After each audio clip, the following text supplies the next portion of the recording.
Welcome to Module 4 of our course. This is the penultimate module. It's also of 2 weeks duration. And I can't believe we are past halfway through the course and we are already on our penultimate module. I hope that everyone is managing the workload and finding their own rhythm to our course. It is very hard to believe that we passed the halfway point and we are starting the penultimate module. The theme for this module is shaping ethical context and a reading assignment. My screen is not moving, sorry.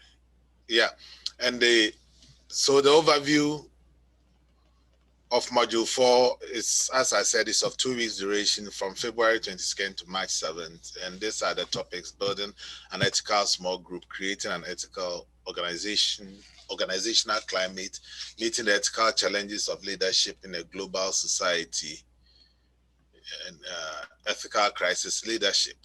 We have 2 main activities, 2 case studies, case study 4 and case study 5. These are 2 very interesting case studies. The reading is chapters 9 to 12 in Craig Johnson, and there are also optional readings. The optional readings, as I always say, are not required, but if you are encouraged to skim through them, especially it helps with the case study discussions. The first topic for discussion in this module is building an ethical small group. We have an interesting reading in chapter 9.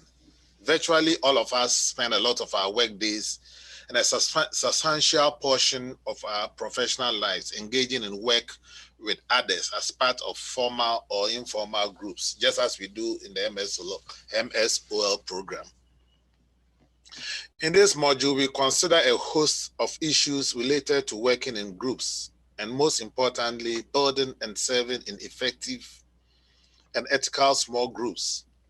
It is likely that you recognize some of what Johnson discusses in this chapter as having been part of previous personal experience. Example, groupthink, the problem of social loafing, and how and why groups are motivated. This is a crucial chapter because there's frequent and probably increasing recognition of the effectiveness of group decision making as opposed to that of individuals. In a perfect world, this is the case, but consider carefully what Johnson shares with us in chapter 9 and how much of what he offers resembles situations in your current or past professional life. Most importantly, consider what you can do to become a more effective group member and a leader. Johnson offers us a brief but a useful summary of the role of emotional intelligence in working well with others. You all learn a lot about emotional intelligence in OLS 01, so it will be very applicable to this discussion. Think about whether this is something that individuals must be born with or it is something that can be learned. Also in chapter 9, please take advantage of the self-assessment that Johnson offers. As with similar search exercises, taking this assessment honestly will help you to see inside yourself about important attitudes that impact on our work in small groups. So leaders spend a great deal of their time in small groups, as I mentioned. Teams, not individuals, make most of important organizational decisions, and leaders find themselves more and more in charge of groups. And it is important that we define what groups or differentiate between groups and teams. Several elements set small groups apart: a common purpose or a goal, interdependence, mutual influence, ongoing communication, and of course, specific size. What we have to note is that not all groups are teams. Teams produce a joint product and are judged on their collective efforts. Project teams are temporary with a clear beginning and an end. So as we have in this class, we have groups, but not all groups really becomes teams, but you are judged on your output as teams. Then our second other topics in this the chapter 9 reading, fostering individual ethical accountability, promoting ethical group interactions. And a group success or failure is highly dependent on the behaviors of its members. The job of the leader is to foster ethical accountability, to encourage followers to live up to their moral responsibilities to the rest of the group. And groupthink is putting unanimous agreement ahead of reasoned problem solving. And the other side of it is the polythink, which describes groups who can't manage their own differences. The second topic for discussion is creating an ethical organizational climate. And chapter 10 is a bit of extension of chapter 9 in that it once again involves what is often referred to as action that is collective. In other words, made up of simple individuals. Certainly, organizations fit this definition. And in this chapter, Johnson reviews and explores what constitutes a healthy ethical climate. And conversely, what signs need to be watched for that can lead to ethical collapse. And this becomes very critical also for governing boards.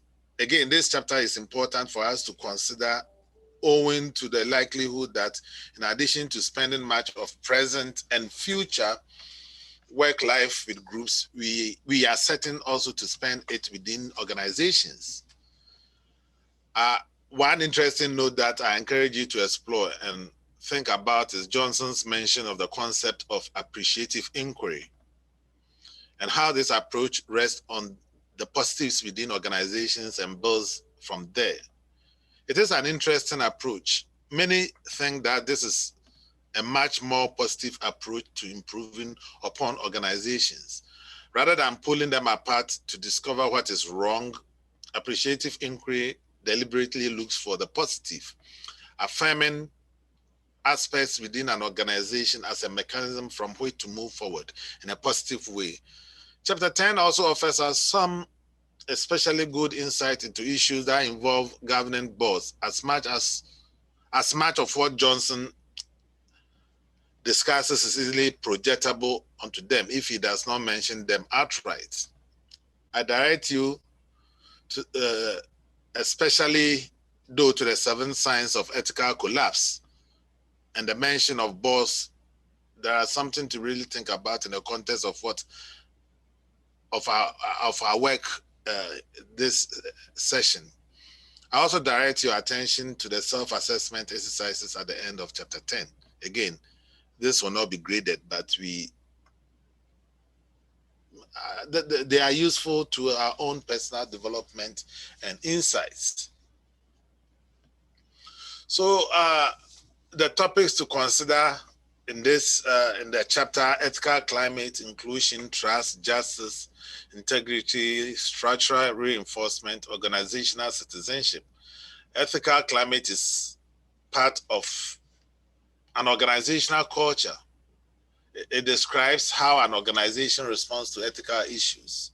And when we talk about inclusion, microaggressions are everyday slights or snubs that put down members of marginalized groups. They act as significant barriers to inclusion.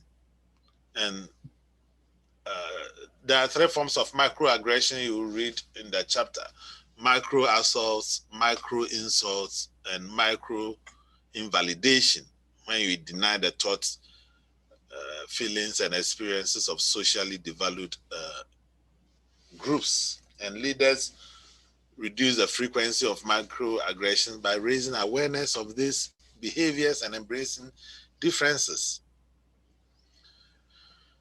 And To build or create ethical organizational climates, leaders rely heavily on tools like discovering and communicating core ideology, codes of ethics, enforcement, socialization, and ethical learning.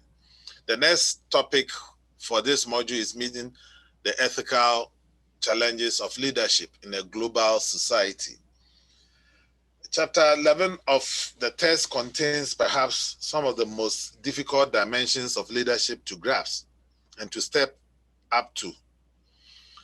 Johnson undertakes a pretty ambitious group of topics under the heading of diversity and includes in this discussion of why this is important to organizations locally, regionally, and globally. And there's a good deal of scholarship somewhat similar to the body of work of ethics and organizations that supports the argument put forward by Johnson that diversity is good business. That is, a diverse workforce is better equipped to deal with a diverse marketplace of consumers of goods and services, and therefore, diversity should be a goal of any organization. Besides that, diversity goes to basic issues of fairness and equal opportunity. So there's a lot to read in this chapter, and the topics for discussion are the dark side of globalization, cultural differences, and ethical values. Globalization may be the most important trend of the 21st century.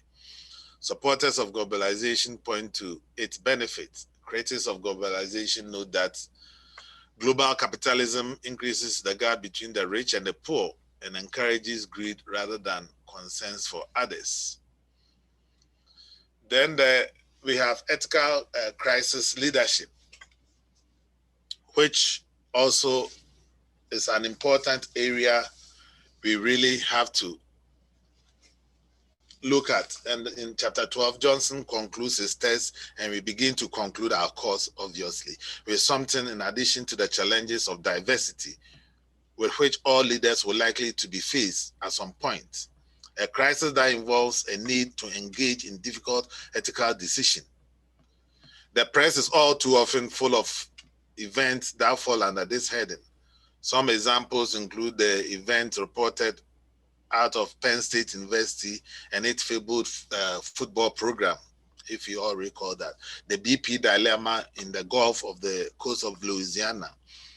And other examples of crisis of leadership abound within the population of publicly traded organizations, as well as those that are non-profit or operate for the purposes of providing service, such as healthcare or education, as we have discussed with all of our case studies. Unfortunately, we do not have to look far for bad examples of this, but it is encouraging that there are also some examples of organizations and their leaders that have risen to the occasion of ethical crisis leadership and been able to recover what has been referred to as the ethical capital of their organizations. Perhaps the most classic case of the latter example is that of Johnson & Johnson, which Johnson, no relation, I believe, describes to us in this chapter. Not only did Johnson & Johnson survive a crisis which could have ruined the company, but it emerged even stronger with greater faith in it on the part of its stakeholders as a result of using transparency, openness, and commitment to society in managing a major corporate crisis. Its governing board took some major hits because of its strategy and temporary effect on stock price. Note, the past CEO of Johnson & Johnson happens to be a Quinnipiac alumnus, and the current chair of our board of trustees, Bill Warden. He and his wife, Barbara, recently donated $50 million to KU. I feel I should mention that. Many scholars point to myriad examples of ethical and even heroic crisis of leadership associated with the tragic event of September 11. And from the Marsh and Maitland example offered by Johnson to the brave behavior of the passengers on the plane that crashed in Pennsylvania for that day, individuals rose to the occasion to demonstrate ethical leadership. That's, in the case of the letter, example, they knew would likely cost their lives. So as I said, we also have these two case studies, conflict at MRW, then case 35, Uber Technologies. So I'm looking forward to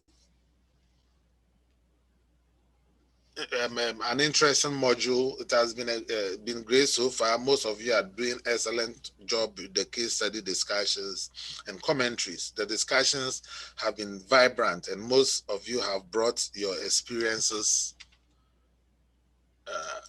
to bear.